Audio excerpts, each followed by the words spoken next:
Welcome to YOUCANIC. Today here on YOUCANIC we've got our 2013 Ford Fusion, and we're going to go and put the door panel back on. So to put the door panel back on, first you're going to line it up with the door. Go ahead and connect this connector for the door handle, and how it was taken off, you actually just kind of in the reverse, but you don't need to move the handle so much this time as you did the first time. The first time you have to pull the clip back and pull the handle. When you put it on, you just line it in the tab there and press it in, and it locks into place. And then you just make sure that the handle opens. Then you've got 3 electrical connectors on the back here to hook up. One to this small thing here, the door lock. And we've got one for the speaker.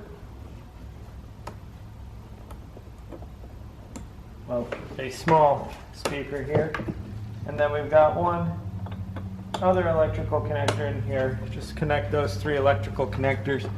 Then you go ahead and you bring the door up kind of at an angle into the channel up on top here. Place it down, and we see that this bolt will line up, so we can put that number 10 bolt in.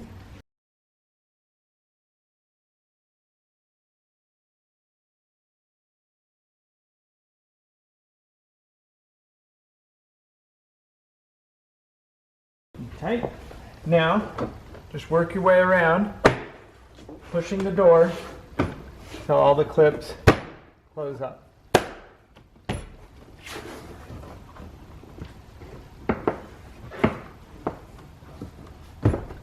Okay, then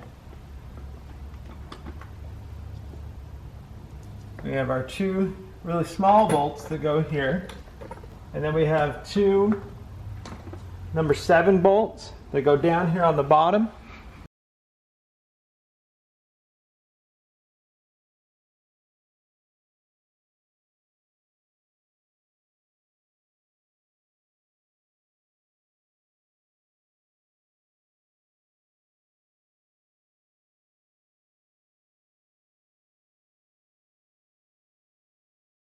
And then the last couple things is we have our window switches put back in. Make sure you clip the electric connector up, and then just guide it in there, press it down, it all locks into place. And the last cover is this one here that you put up in there, press it back until it locks into place. And that's how you put your door panel on and be able to work everything inside the door on your 2013 Ford Fusion. Thanks for watching YOUCANIC, where you can be the mechanic.